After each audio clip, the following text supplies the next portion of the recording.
Hello my friends and welcome back to my Darkest Dungeon Vanilla playthrough series. I'm Icon and this is episode 4 and I have a little list with new names right in front of me which I've written down because sadly almost none of the requested classes were available right now, and I have made up my mind and I want to recruit these guys newly into the squad because I like the idea of having some new faces, and overall having large barracks is always a playstyle of mine, so I'll have some goals to work towards. So we're going to expand the hero barracks today and we're going to see how we're going to fare with that.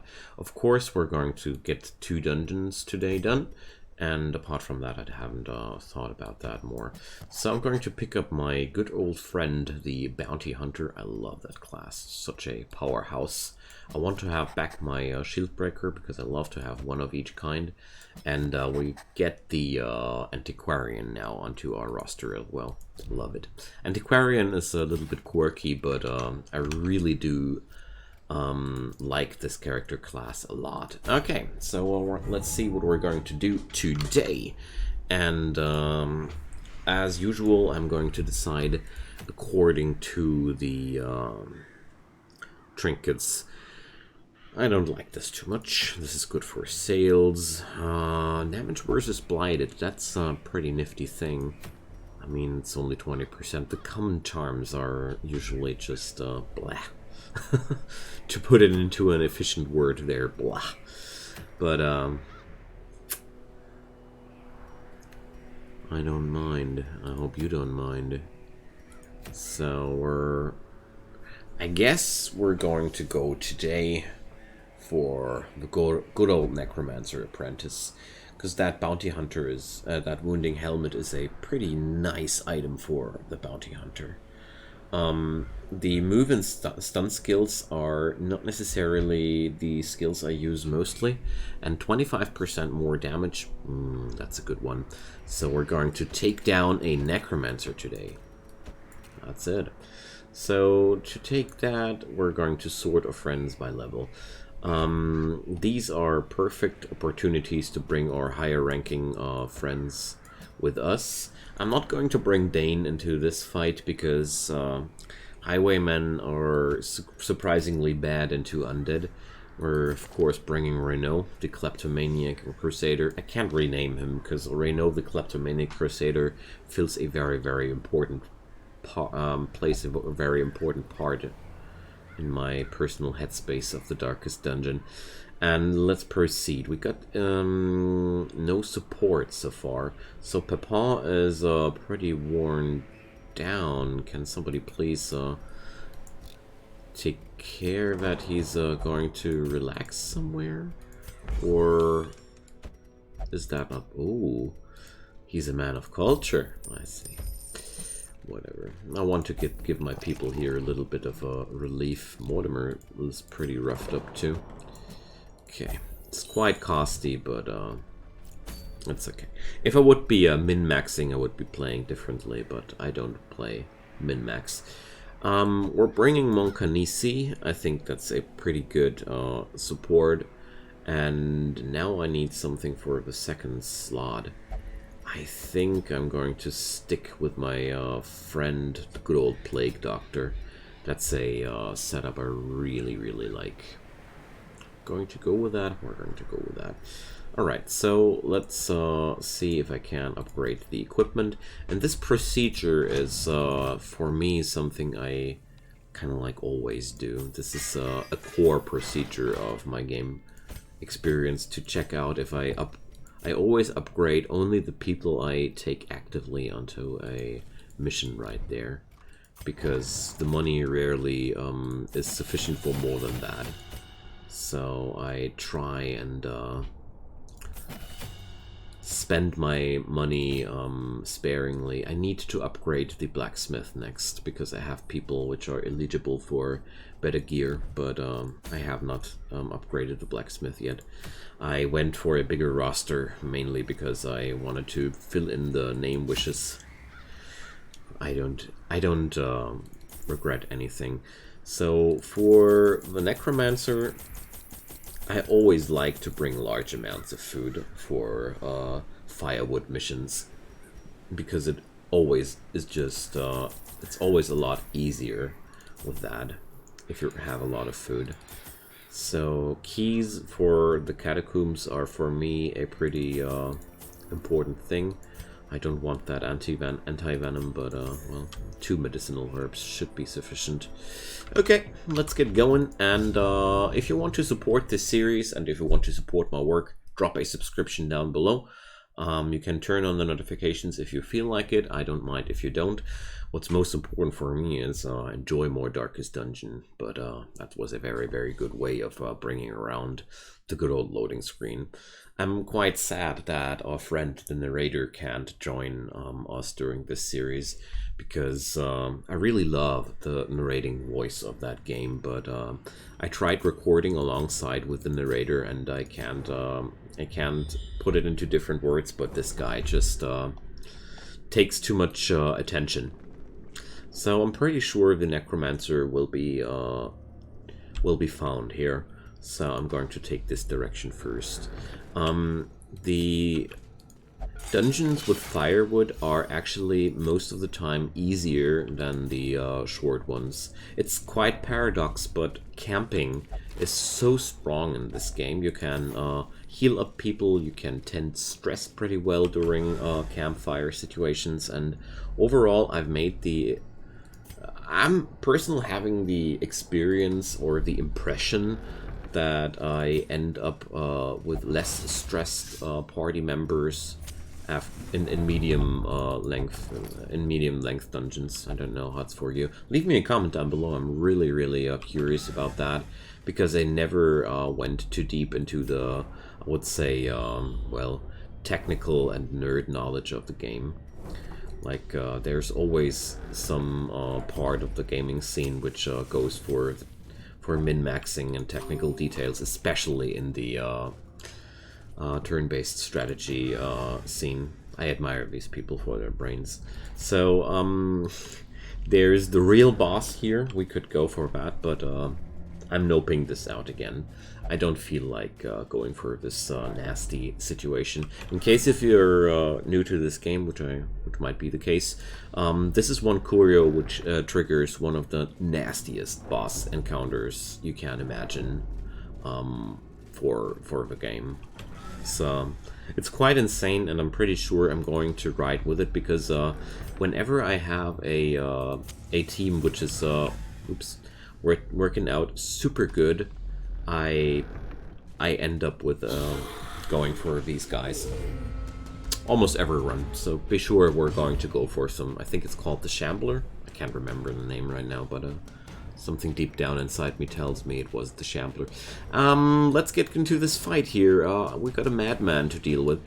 The madmen are, for me, always top priority targets, mainly because they're kind of like the pinnacle of stress damage available in the game. There's pretty much, well, the bone courtiers are annoying, but these guys have skills which increase the amount of stress you get, and such nasty things, and the AoE was the right choice. I was hoping that I could blast away the madmen and deal some substantial damage to the bone soldier. So we only took damage from one guy so far. That's quite an okay outcome. So let's check out the speeds. The Bone Courtier will act... Okay, they will act in this order. I don't think that I have the firepower to really take down this guy or this guy, so I'd rather take down the Bone Soldier and be happy that I have destroyed somebody. I'm going to go for a stun onto the Bone Courtier. Obviously I can't hit the Bone Arbalist either, so... Alright. Now going for the Plague Grenade, because I need to kill those guys at some point too. And we're going to destroy some corpses here. Oh, that range was a little bit of an issue here. Good. Very nice dodge. I think the flashy daggers are way to go, and that could have been already enough. There we go. Awesome. So I can now start healing my people because these guys will just die to the damage over time. Awesome. Me likes. Well done. Alright. So this is quite motivating. Let's see if we can keep up with that. The Plague Doctor is pretty good with disarming traps, but well, 70% have also a backfiring chance on you. So, will I be using the torch here? No, we're going to fight the next combat in Half Darkness. This increases the stress and monster crits some, but we're also having some more dodge and scouting chance and more surprise chances. The light qualities have different stats that they apply onto your team. That's something really interesting, and I'm going to play around that in the future a little bit more too, so don't worry. Me guts plans. Alright, so this is just some nasty fight. They're all having substantial HP. So the Bone Soldier is pretty slow, but I hope that Renault is going to be able to take that guy down. We're going to suffer this turn. We're going to take big damages, I think. Because the Arbalists have pretty nasty crit chances in general. Some displacement and some stun. Unfortunate. That's always bad when your people get disabled, but... well, that's quite lucky though. So, Revenant can't do much more than focus fire onto the frontliner of their side. I'm going to pump in some damage on this guy, and that was just the right amount of damage. Perfect. Sick dodges today. So every time I think that the game is pretty harsh and punishing with the dodges and amounts of missed blows on your team, at the same time your own squad mates dodge and get missed a lot as well. It's a biased perception at that point, but we're human beings, we tend to those biased perceptions in general. That's how racism works, for example. But that's leading astray. I don't want to talk about that here. I want to just kill some undead people. Alright, there we go. These guys are a little bit low on the damage side. That's something I really notice. So, well, these journals are really fun to read, but this would take up too much time. So I'm going to take a good rest here, because there's 2 more rooms before we hit the boss. So let's go. I always take the feast option if possible, because there goes a lot of healing and some stress reduced automatically. So let's see, we got encourage. So let's see how many minus stress actions I can take here. So there's minus stress for everybody, and I hope I have some action which prevents night ambushes. That would be really cool, but we might get ambushed during tonight. Oh, there we go, Sanctuary. That's what I needed. I really like the combo of reducing stress heavily and giving myself some ambush protection that has served me very well in the past. So there we go. Some mortal enemies. Sick. All right. So this guy is not acting, and I think I'm not going to aim my skills on the backliners. The Musketeer guys here, they're actually not that impressive damage-wise. Most damage comes out of the frontliners here. These guys are just applying dodge debuffs mostly, while the main portion of the damage comes from the slice and dice. And they got a single target skill too that packs quite some nasty punch too. So, oh, I forgot to reposition my people. Oh, unfortunate. Same goes for the missed strike there. That would have been the demise of that guy there. So you see the attacks from these guys, they don't really bite. These guys, they bite. Alright. So we're going to try and remove some corpses here. That worked. So yeah. Yeah. Here are some real professionals at work, my friends. But to be fair, if you would put this into a realistic perspective, real combats, those who are fought about life and death, there are a lot of blows going left and right if the participants of the combat are not like trained soldiers or such. If I mean, most of these, a lot of these people here are more or less adventurers, which means rabble, getting some, well. But what I'm trying to say is, in Mortal Kombat situations, a lot of swings go into empty space. It's really like that. So we're really having a hard time today to get towards the Necromancer, and I keep forgetting changing my formation. So I hope I'm going to remember it after this fight. I'll swing in a party heal here. We had so many party AoE attacks. We're gonna need some party heal as well.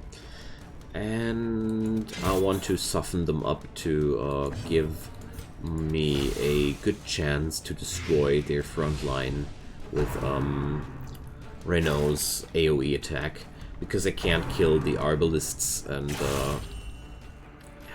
good old Arbalist crits. And this way I at least can get rid of the front line quite quickly. There we go. Just what I wanted from this maneuver. So now we got the nasties in the back line, and that's the reason why my Plague Doctor has finally to move, because he has backline access. He's one of my best backline access characters, so let's just do that during the fight. Before this is also a way to avoid that I forget it. I really need to optimize his skill bar a little bit. I'm just noticing that I could do it a lot better if I would give him some other alternatives. He doesn't need to be that restricted to only attacking the 2 slots in front. There's one or two more tricks up the sleeve of a Crusader. Okay.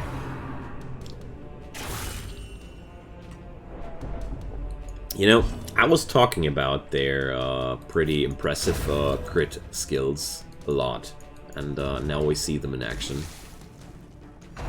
Alright. As soon as you have these guys up front, they're way less dangerous. This is like the harmless phase of the Bone Arbalists. Alright, so let's discard the anti-venom and pick up the gold, because I think that's a pretty good exchange. So I want to pump in some food here to ensure some HP. Ooh, this one. If you use the Confession Booth in combination with Holy Water, you can always get a substantial reduction of stress there. Citrines, I'm going to ditch them. They're really not that valuable. They're very low in the value tiers. Okay, we're getting close to the finale. Wow. So many owies. Same goes for this thing, combined with Holy Water. You're getting some really nice buff. And the damage buff I gave to the Crusader because the Crusader has an innate bonus against unholy enemies on many of his skills, like here's a Smite. Or, well, only one? No, here, Holy Lance also. So that's since the boss fight is all about unholy damage, I thought it would be a really good idea. So let's use the rest of the rations and meet our enemy. So the Necromancer Apprentice is actually a pretty harmless combat. So I personally always feel like he's one of the most harmless boss fights. I hope I'm not going to screw it up here. That would be so fitting to the game to talk about how harmless this all is and then everything goes wrong, but let's see. So basically, the most important part about the fight with the Necromancer Apprentice is keep his ads under control. You got to remove his minions whenever you can, and as long as you can keep that happening, he's just going to keep rather weak attacks going, but at the same time you're able to control the situation quite well, because he's not like other bosses who have insane potential on themselves. It's just the fact he's going to rack up a minion each and every action, and that's something you have to take care about, because you're going to get problems reaching him at some point, like this.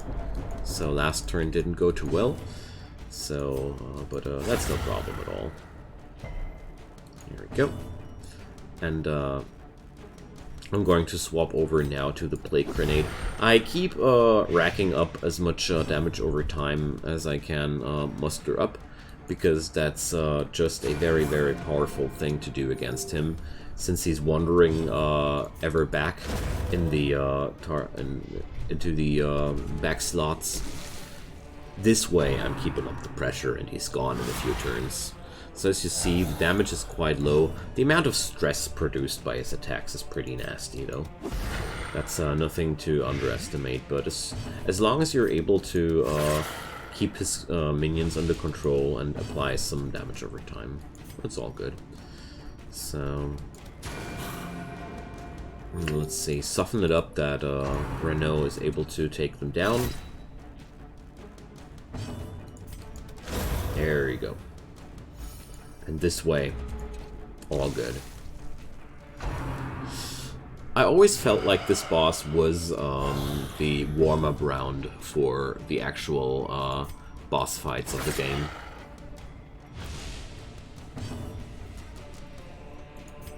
Because the other bosses are way more nasty if you're not prepared for their mechanics. Here you can pretty much rush in with whatever kind of formation you feel like sufficient. You just need to be able to take down one guy with 100 HP quite decently. Ooh, sweet rewards. These are really good items. Like the minus dodge on the Unholy Slayer's Ring is okay. It's a big debuff, but at the same time, 25% more damage. This is a go-to item on the ruins, and let's say we combine that on the Bounty Hunter, I can assure 50% flat damage increase on every melee skill of this guy. That's big. Well, at least it fits unholy enemies, but can't say no to that. Alrighty, so we got that. Of course, this dungeon took a little bit longer than other dungeons, but I still want to add up another one after this. So let's see. Well, no new people which I want to have. I'm not going to take a musketeer and a arbalist right now, because I feel like we're not needing that too much. I see. His favorite go-to slot is blocked. So we need to rack up more deeds, so that's what we're going to do. So weld, slippery boots, +4 dodge, and move resist minus. Redemption amulet. Do I already have one of those? This looks so familiar. Yes, I do. So I think I'm just going for the weld because I want to go for the weld, because I don't have any progress there yet. So we're going to sort them by level, because I always love to bring low-leveled people. So today we're going to bring the Antiquarian for some tour, and I want to introduce Garen into the adventurer's life. And the weld is pretty good with I think there is no big difference between Plague and Bleed there. So let's go for this combo. I think that's going to be fun. Alright. So let's check it out. Garen's skills are Crush, Bellow. I really do like that one. Crits Receive chance. That's a new one. They added that. Retribution. Yeah. I think, yeah, I want that Bolster skill. I don't want that, I want that. Alright. Urasa, I already equipped with the skills I wanted to have. So, Corvazier is also already equipped. So I really want to have that Nervous Stab, but apart from that I think we're quite okay. I want to remove the Protect Me skill. I don't like that one too much, but the rest is very, very good. Okay, so now it's finally time to use the trinket section more. So that's also a thing which I do once my parties are equipped better. I'm trying to find some trinkets for everybody before I go onto the mission, because because I really think that it adds up a lot of power into your optimization if you try and find the best items for each and every dungeon and situation. So there's one thing I forgot, and that was the blacksmith. So there we go. Other people can't afford anything, but the blacksmith upgrades are so important because they also increase your HP and your dodge, and due to that you're just very, very dependent on these buffs. So for the weld, I always love to bring one torch more than usual. So there we go. Always love to have a little bit of holy water. And let's go for this little dungeon here. So we're up to, we're ought to complete 100% of the room battles, so let's start moving. I hope I'm going to be able to scout at some point. It's always so helpful to have scouting happening. So there we go. The Flagellant is a very, very, very powerful ally. The Ectoplasm, well, we didn't meet these guys yet. They're enemies which I really like to focus down as quick as possible. Long story short, they're super harmless most of the time, but there's a slight chance that they might fuse into some kind of bigger and stronger enemy, and it's very, very annoying if they do that, because they become suddenly much more important and dangerous.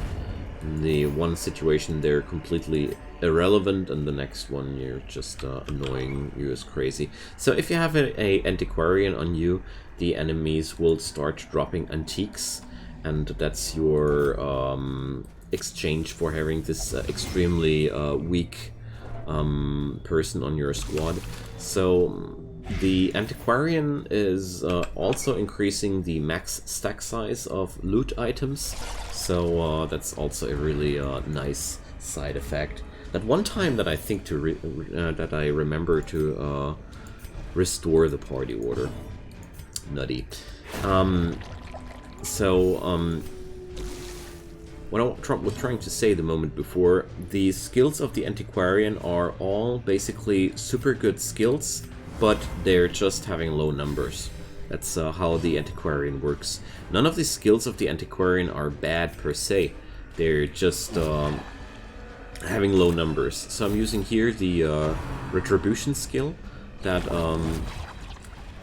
gives the man-at-arms the skill to pull the aggro of the enemies. Oh, and they can revive each other, so that's also a pretty nasty attribute of these. He's now drawing the attacks of the enemies on himself, and he's going to retaliate whenever he gets attacked, so that's the reason why you want to have a high amount of prot on the man-at-arms if possible, so that's why I equipped that to him. There we go. Good stuff. Okay, no loot. Well, that's disappointing. Restore the party order and get some holy water on that thing. And the yips quirk removed. Alright, nice.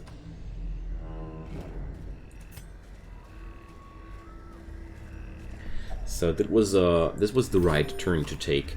For the Weld, I bring one shovel more because the Weld is the map which tends to have a little bit more of natural blockades happening compared to other environments. So here go Antiquarian benefits. So whenever you really run low on gold in your runs, the Antiquarian is your best friend.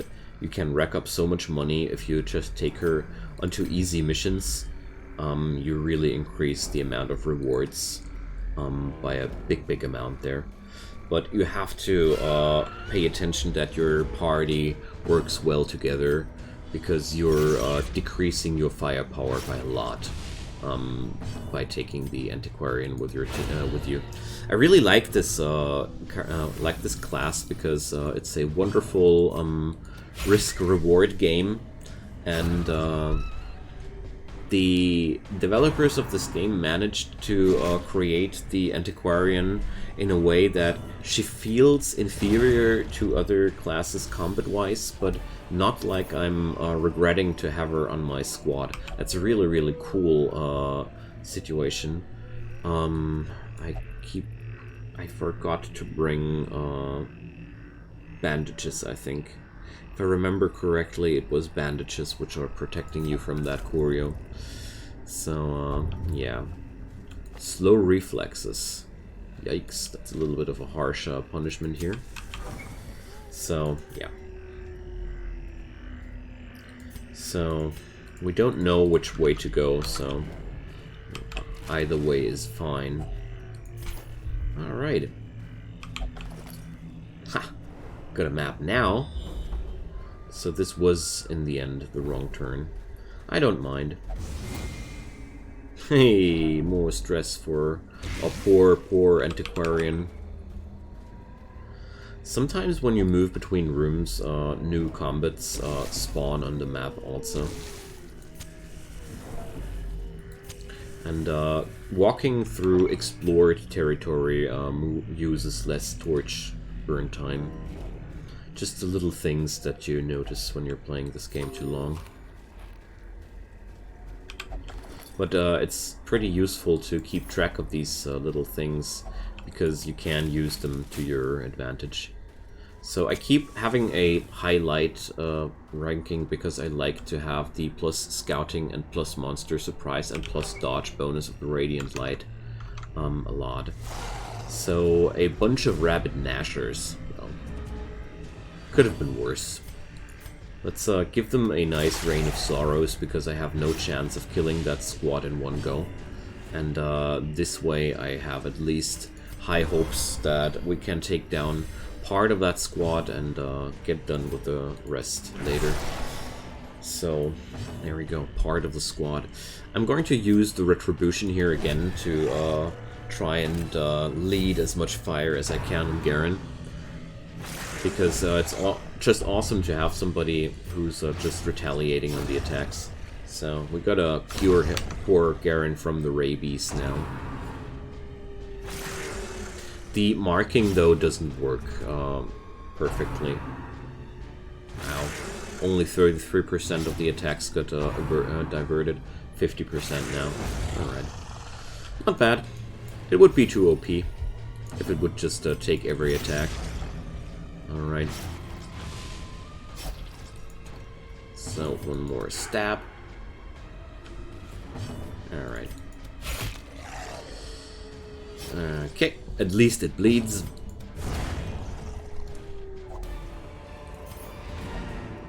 Of course, we're going to continue adventuring because I want to use that key on that chest to get some more money. Alright, that was a really neat and quick little expedition here. So 8.5k rewards, a lot of deeds. That's good because that's just the items I'm looking for. So Dipsomania, she's turning into an alcoholic here, and we got our first blueprint. All right, friends. So I'm saying goodbye for today. It was a fun ride again. Let's cure Garen from those rabies, and thank you so much for watching. Again, let's see if I can't bring in some... Oh yeah, there's the Houndmaster we were looking for, and the Crusader. Awesome. So thanks for those comments, and if you want your name on a character there, just name the name and the class. So here goes Harold the Crusader, and there goes Finn and Zingo, or is it Jingo? I don't know how to pronounce that. But let's see. Yeah, there we go. It was not too long. So leave a thumbs up on the series if you like it and want to support it and make it more visible. And leave that subscription on the channel if you want to help my work out to get more successful and widespread and whatnot. I'd be super grateful if you would, but I don't mind if you don't. I just hope you have a wonderful time, and we're going to see each other for another episode of The Darkest Dungeon. See you guys then, and goodbye.